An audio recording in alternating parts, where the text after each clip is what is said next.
Hey everyone, Sumo Spiffy here. We're getting the Atamifuji breakdown out just in time for the Kyushu Basho, so there's no time to waste.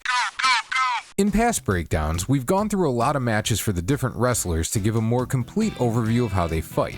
It usually ends up being every match from different bashos, not because every single fight has something to teach, but because we can learn from several and it feels weird to include like 10 out of 15. Might as well just show the other 5 real quick. This time I'm trying something different. Instead of looking at the fights and going through several of them in granular detail, I want to start by discussing how Atamifuji tends to fight, then look at matches which highlight those points. Basically, at this point I have way too much to say if I do a full-on breakdown of a fight, and with this one I want to cut back to the essentials as much as possible. Alright, Atamifuji. Where to begin? Well, sumo's a very offense-focused sport, so let's talk about that first. What's his style of attack? How does he like to win? One thing you can do if you want to know a wrestler's general approach is to look at his kimarite on the Sumo database. Click his name, then on the side, click Show All Bouts by Kimarite. This shows how often they use different techniques to win and also how often different techniques are used to beat him. As we can see here, Atamifuji has 64 wins by Yorikiri, 46 by Oshidashi, and a smattering of other wins by various means. What I like to do, to get a more complete view of things, is break down their wins into more general types. For example, Yorikiri is a force out, but Yori Tayoshi is just a force out where you knock them over. So, those are both force out type wins. Same goes for Oshidashi and Oshitayoshi, which are both push out wins. Hataki Komi is probably the best known type of slapdown win, where they get out of the way and pull or push the opponent down, but you can include Tsukiotoshi and Hikiotoshi in that as well. And anything that ends in nage is a throw. That gives us 4 broad categories: force out, push out, slapdown, and throw. As we can see, the vast majority of Atami's wins are from force out or push out, and those two look pretty balanced against each other. Before we go any further, I want to mention to newer fans, and remind older ones, that what's announced as the winning technique doesn't necessarily mean it looks the same as all techniques like that. For example, here's a match between Atami and Hoshoryu. Hoshoryu wins because of his throw technique, but since the throw doesn't knock Atami over and he has to be pushed out at the end, it's called a Yorikiri. This happens here and there, so it's important not to look at these stats as being super meaningful down to the smallest numbers. They point us in a good direction, but we have to discover the usefulness of that information for ourselves. Okay, back to Atami. His overall numbers are pretty balanced between force outs and push outs, but it's worth seeing if he's always been well-rounded or if his style has adjusted over time. And, spoiler, there's definitely been an evolution in Atami's style. We can see this by diving deeper into the raw stats. At the start of his career, Atamifuji spent just over a year in the lower divisions, 7 tournaments. He had 51 fights because there were 2 playoff matches in there, and 42 wins. Over half of those wins, 26, were force outs. 12 were push outs, with 3 throws and a slapdown. I don't have any of these recordings, so we'll just move on. After that, he had 4 Juryo tournaments, a disastrous Makuuchi debut, and then another Juryo Basho where he dropped out due to the flu. In those 85 matches, he had 40 wins, 22 force outs, 14 push outs, 1 throw, and 3 slapdowns. Statistically, we can treat this as pretty similar to his lower division matches. He's moving slightly more towards push-outs, but not significantly, and when you have so few of a certain type of win like he does with throws and slapdowns, they're really just if the opening happens to exist, or like the Hoshoryu example where the difference was only technical. During this stretch, his Tachiai generally involved reaching for the belt and definitely wanting to get hold of it. Sometimes this caused problems, like in this match against Daiamami. Daiamami gets his arm in the way of Atami's left on the Tachiai, and while Atami does get his weight forward, the hopeless belt grab keeps him from getting his weight down, and that's all Daiamami needs to drive him back. Sometimes he had to work for the belt, such as against Oshoma here, but when he gets it, he's very comfortable grinding his opponent down and winning through attrition. It's worth noting, watching this Oshoma match, that he's remained comfortable with longer fights up to the present day. In September, for example, the average match length overall was 9.6 seconds, with only around 30% of matches reaching 10 seconds or longer. Atami, on the other hand, over the last year has an average bout length of 12.9 seconds, with 45% of his fights going 10 seconds or more. He also has a 24-17 record in those matches compared to 46 and 44 overall. He's hardly unbeatable in longer matches, so it's not correct to say he'd be super successful if he just kept dragging opponents into the deep water, but he's generally pretty good at doing work in those more drawn-out grind fests. Once Atami returned from the flu, he went 8-7, then went on a superheater, finishing 13-2 at Juryo before reeling off 11 wins in 3 straight tournaments. That's a total of 54 wins over 5 bashos, and now we see a change. Only 14 force-outs, about 1/4 of his wins versus over half previously. He's got 22 push-out wins in this time, 10 throws, and 8 slapdowns. This obviously is a massive swing from his career up to this point, and it coincides with by far the most successful run in his career. We could say it's against lesser competition, but he had just struggled against this level of competition, so clearly the ability to put different techniques to work was an improvement for his wrestling overall. It's also where we see him make a major adjustment on the Tachiai. Up until this point, he reaches in on the left except in matches where he has a strategic reason to do otherwise. It's common enough that opponents at this point now block him the great majority of the time, like Hiradoumi here from March 2024, the 8-7 basho, and Takakento here in the same tournament. Against Takakento, in fact, his insistence on the belt grab allowed him to be pushed to the rope, and while he did a good job pulling up on the left arm and trying to get the step back pushdown, he gave himself so little space to work with that Takakento was able to keep up and push him out. In May, when he went 13-2, he quit overemphasizing the belt grab. He still tended to bring his left hand in at a low angle, but did something different, like going directly into a push against Chiyomaru. And when he still went for the grab, as he did here against Takakento again, he adjusted much more quickly once he got blocked. As it turned out, Takakento got him in a bad position again eventually, and Atami had to fight back to get the win, but at least he didn't give up a terrible position right from the start. One other change we see along the Tachiai adjustment is Atami being more comfortable with the left arm clamp. He does it in previous tournaments, but it becomes a much more normal thing for him during this time when he can't get the belt. For example, here he does it against Myogiryu in November 2023, the last of the 11-4 tournament. He keeps making quick reaches for the belt because he does want it, but he never overextends in a way that allows the opponent to get him moving back. And if he can't get the belt, the clamp allows him to control and pull on the arm so his opponent loses most of the power he'd normally have in it. In this case, he's able to pull Myogiryu down by that arm. Here again he works the clamp against Sada no Umi, and again here against Taka no Sho. Plus, within the first 8 days, he also had matches with Takayumi, Kotoeko, and Hiradoumi where he did essentially the same thing but was able to get the belt. So this became a very consistent strategy for him. But he fell a little too in love with the technique. In his first tournament at the top of Maegashira, he attempted to land it in every single match where there was a moment for him to do so, and he found that the wrestlers at that level were a lot less vulnerable to a strong clamp, especially if they knew he liked to do it and were willing to plan around it. For the most part, he lost because his opponents couldn't be controlled by a simple clamp no matter how big and strong he is. Mostly they just drove him back, but Ura showed a more fun method of beating it, freeing his left arm so he could use Atami's clamp as a lever against him and pull him down. And Atami's lack of functional weapons against high-end competition shows in his record against the Sanyaku. The fact he was only 2-5 against them in his 2 June Yushos could be excused since he was a young, lower-ranked wrestler coming up. But now, after nearly a year in the Joy, he has a total of 35 matches against Sanyaku competition and only 12 wins. Not only is that obviously insufficient for someone looking to reach the Sanyaku himself, almost half of those wins came against either Takakeisha when he was clearly done, Kirishima during his injury-plagued tournaments, or Nishikigi. So that poor record has occurred despite being able to fight some serious walking wounded opposition. Now, to be fair, part of Atami's failure to make the Sanyaku has just been timing. He had a match against Taka no Sho on day 15 in May that would have made him komusubi if he won, and we might not be having this conversation had that happened. But that Sanyaku record puts him in the company of guys like Ura and Tobizaru, wrestlers who aren't expected to be in the Sanyaku regularly and whose fans are overjoyed when they make it to that level.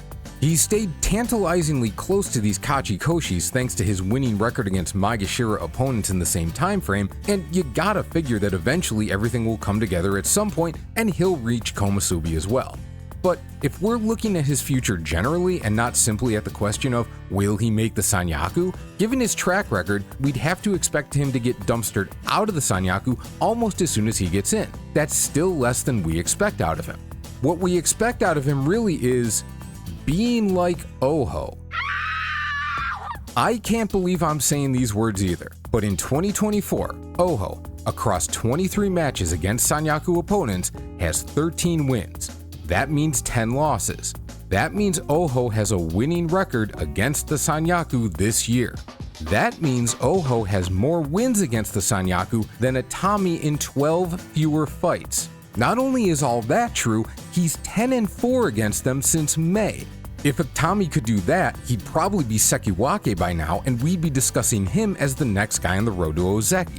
So, if Atami's main source of struggle is against the Sanyaku, and someone who hasn't been considered quite on his level for good reason is actually kicking ass against him, the next step is to look at examples of why Atami struggles so badly against that group. Fortunately, most of the Sanyaku at this point is pretty much the same guys, so we can sift through specific matchups. Let's start with Kotozakura. I want to look at their first 4 matches together. Sounds like a lot, but it won't take long. This first one is from November 2023, Atami's second June Yusho. He'd lost to Kirishima the day before to fall behind, but a win here would at least give him a chance at a playoff. He reaches in on the Tachiai and simply bounces off Koto.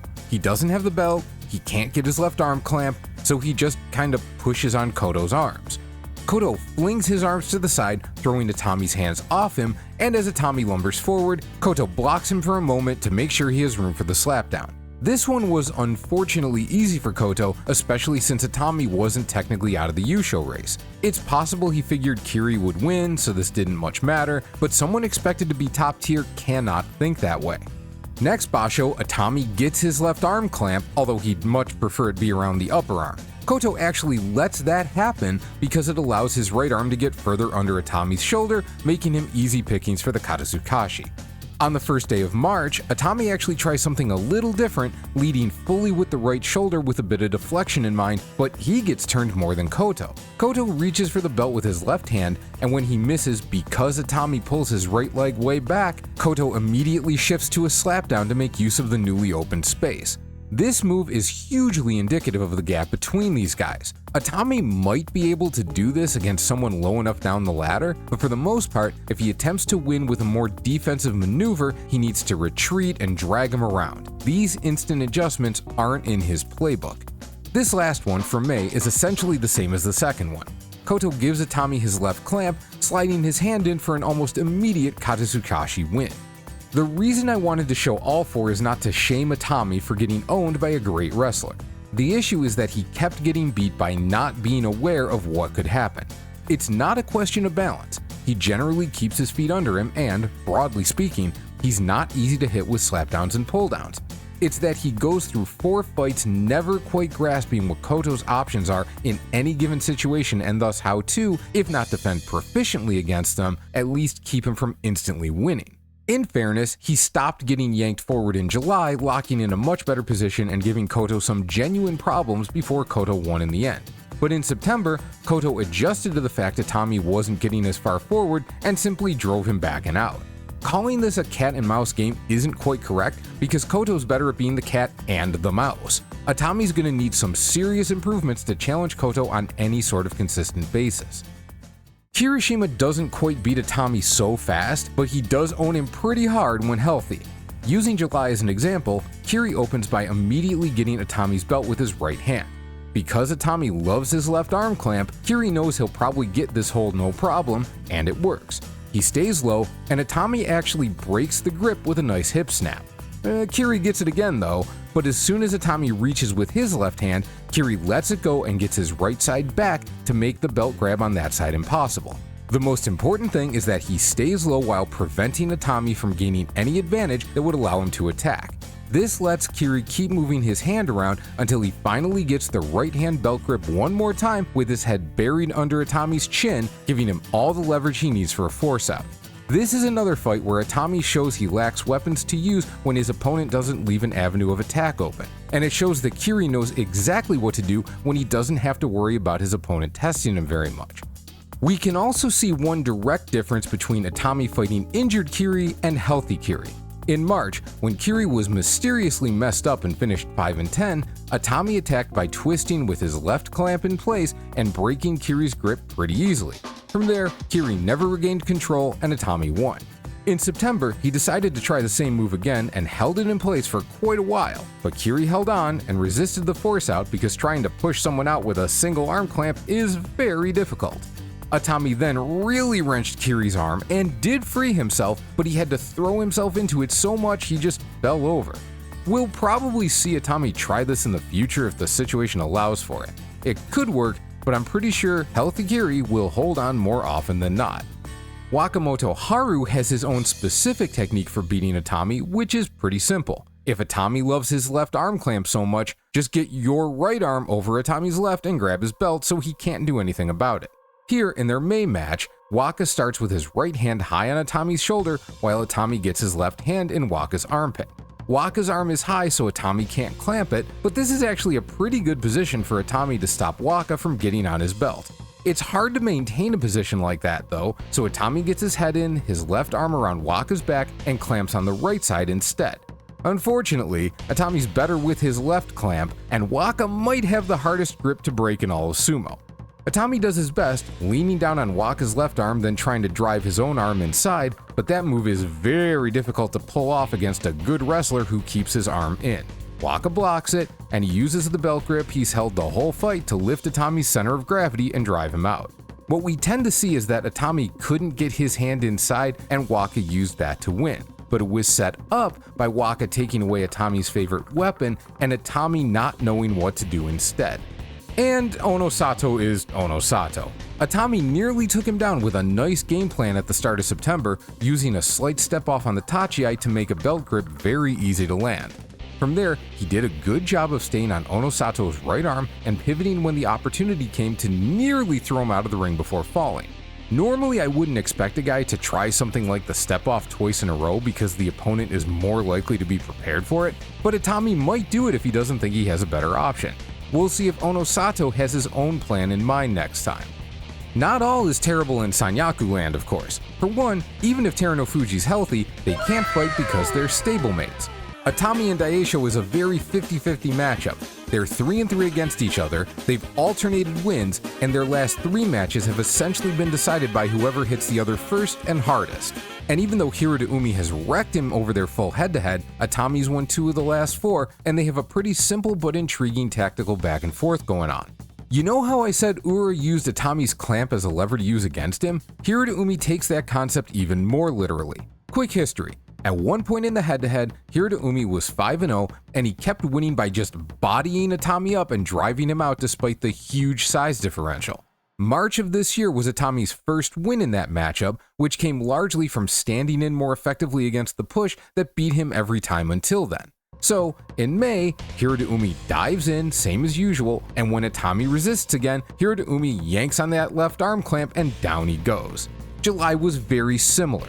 After the Tachiai, we end up with Hiradoumi having a double belt grip and Atami with a grip on the right side and the good old left arm clamp. Hiradoumi forces him back a bit, but given how Atami's pulling up on his arm and the size difference, this isn't going to win the fight. So instead, Hiradoumi gets up as high as he can, then releases the belt on the right side and yanks down to throw Atami off balance. This one doesn't knock Atami over, but from there, Hiradoumi's able to use his mobility to get around Atamifuji and find the push out. But then September comes around and now Atami's got a plan. It's not complicated either. Get the left clamp, let Hiradoumi hold on to whatever he wants, and never stop pressing. Despite having 100 pounds on Hiradoumi, this, their 9th fight, was the first time Atami had been able to control the forward action, and it turned into a pretty easy win. If he can do that consistently, he'll catch up in the head-to-head real fast. But he's not the most hyper-aggressive wrestler, so that's a question mark until we see it happen. And now, since we started with Atami getting big thumped by Kotozakura, let's finish the Sanyaku study with his 3 straight wins over Hoshoryu. These show Atami at his best, when he's the beatdown, the one with the plan that the opponent has to find a way to overcome. And it's better still that this is against Hoshoryu, who, as good as he is, can be very stubborn and intent on winning the way he wants until he realizes it's either not going to work or won't work often enough. Let's watch the first one closely, then we can use that to understand the next 2. On the Tachiai, Atami immediately gets his left hand on Hoshoryu's belt. This allows Hoshoryu to creep his right hand onto Atami's belt so they both have a grip on that side. Hoshoryu uses that grip and his clamp on the left to try a quick throw, but Atami's weight is down, his balance is good, and his grip is tight, so he doesn't go anywhere. After that, Hoshoryu pulls his arm back off the clamp, then shoves it back in to go for a double belt grip. Normally, if a guy wants to shift from a clamp to a belt grip, he just reaches. The pullback doesn't seem like it would accomplish much, but it also doesn't seem like much of a fake, so I don't get the reasoning here. In any case, Atami keeps coming forward, and Hoshoryu can't get the clamp back, so now he's in trouble. He tries another throw, but Atami is just as immovable as before. However, this pivot does allow him to get centered in the ring and out of immediate danger. After a moment, he gets his leg in front of Atami's for a third time, tries a third throw, and thrice now gets nowhere with it. Then, back to the rope, he makes one more desperate attempt, Atami snaps his right hand off the belt, and down goes the nephew. The main takeaway here is that Hoshoryu is, for good reason, very confident in his throws, so he doesn't mind trading belt grips. It's generally to his advantage. However, Atami's learned how to sit his weight down enough to negate throws that aren't very well set up, and he knows to be prepared for them from Hoshoryu, so Hoshoryu needs to do a much better job getting Atami in position if he wants one of them to work. The second match was similar, but not quite identical to the first.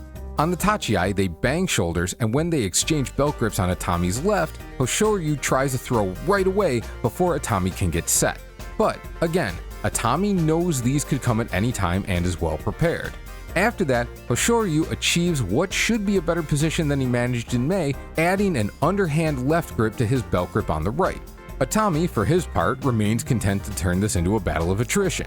Hoshoryu changes up from the throws and goes for a trip, which, that's a pretty good idea, but it doesn't work any better. Then he goes for throw after throw, and then it's over. After those two fights, you figure he'll have to find a new approach. So we go on to September. And he does, briefly. This time he pushes on Atami's left shoulder at the Tachiai, preventing the belt grip. This is a good idea given how the matchup's been going. But they're soon in close and grappling from the same position again. This is arguably even better for Atami than before, given now he's got the clamp on his right. He almost gives away the fight though, diving his hand inside and giving Hoshoryu a chance to push him back. But Hoshoryu's not quite good enough at the force outs to beat Atami from this position, so he tries turning it into a throw, which, yeah. On the plus side, he's at least got Atami's left hand off his belt for a bit, but he doesn't make any progress in the position before Atami gets the belt back. Atami hangs on and wins another long-ish fight. So, can we take anything from these fights and apply them to his other high-level opponents? Not really. Hoshoryu is pretty unique amongst the current crop of top flight guys. Atami's good at not being moved in the way Hoshoryu wants to move him, but as we saw against Kirishima, guys with better forward power and Yorikiri skills aren't nearly as susceptible to that tactic. What we might be able to take as a positive is that September saw him score his first winning record against the Sanyaku. It was just 4-3, and the losses were to Onosato, Kirishima, and Kotozakura, but that may be a good thing. He needs to beat some of these guys consistently, so scoring wins against Hoshoryu, Abi, Daisho, and Hiradoumi is more likely to be a sign he's moving in that direction rather than getting a rare one-off against someone who will still beat him most of the time. Similarly, he seems to be getting back to his roots from when he first entered the scene. For one, although we saw plenty of the left arm clamp in the Sanyaku matches we watched, he stopped relying on it as much and started working in different tactics. In addition, we should go back to his Kimarite stats for a second. During 2024, he has 35 wins total. 15 are from force outs, 11 by push out, 4 by throw, and 5 by slapdown. This looks like a slight shift back to force outs, but 11 of them came in the last 2 tournaments. Granted, it's a small sample size and the numbers might swing back, but at the very least, it suggests a recent change in approach that should take better advantage of his size and power. So, as we go into Kyushu 2024, what should we look for in Atami's wrestling? 1. Does he return to constant use of the left arm clamp or reaching for the belt with the left hand? If he does he find a way to make it work? If not, does he continue to use a variety of techniques, or does he end up falling back on something else? 2. Does he maintain focus for all 15 days? If he wants to reach the next level, he can't allow nonsense like this trash-ass loss to Takayumi in September. Not only was it an awful showing, it secured his losing record. Given how closely he rides the Kachikoshi line, he has to stay on point every day. 3. How aggressive is he? Specifically, how aggressively does he come forward? I said there wasn't much to apply from his Hoshoryu matches to the rest of the Sanyaku, but this is something he could do to maximize his results. To see what I mean, look at the start of his May match with Hiradoumi again. Hiradoumi has his hands on the line. Atami used to start that far forward, but over time has become more comfortable further back. Atami touches second fairly slowly, giving Hiradoumi a chance to get the jump on him, and Hiradoumi absolutely launches himself forward while Atami mostly just absorbs the impact. As a result, they meet not in the center, but over Atami's line. So, at the very start of the match, Hiradoumi's bought himself an extra foot or more of space in a ring with only about a 7.5 foot radius. This last part isn't just Atami against Hiradoumi either. Atami tends to only come forward enough to eat the impact of his opponent on the Tachiai, but imagine if he was the one diving in like that. Granted, it wouldn't be quite like that, since he's much bigger and not as explosive, but he could certainly blast in with more force than he does. I wouldn't blame him if he doesn't because he's not interested in, concussing himself frequently or taking unnecessary damage in general, but harsh as it may sound, that's the kind of tactic that works in this sport. Fighting defensively means you have to be more overpowering in order to win consistently, and he's not that strong or that good. And when you see how some of these fights go, especially against Kirishima, he has to find a way to make the top guys uncomfortable if he wants to beat them even semi-regularly. More force, simple as it is probably the best way he can make that happen. And that is our brief, relatively speaking, Atamifuji breakdown. I know this came out late enough that some of you won't be able to watch it before the basho starts, and I'm sorry, but if you're at this part of the video, you still did watch it, and I appreciate that. In fact, if by chance you're watching this anytime after the Kyushu 2024 basho, let me know what you thought of it when you already knew how Atamifuji did. Alright, that's it. Enjoy the basho, folks. Peace.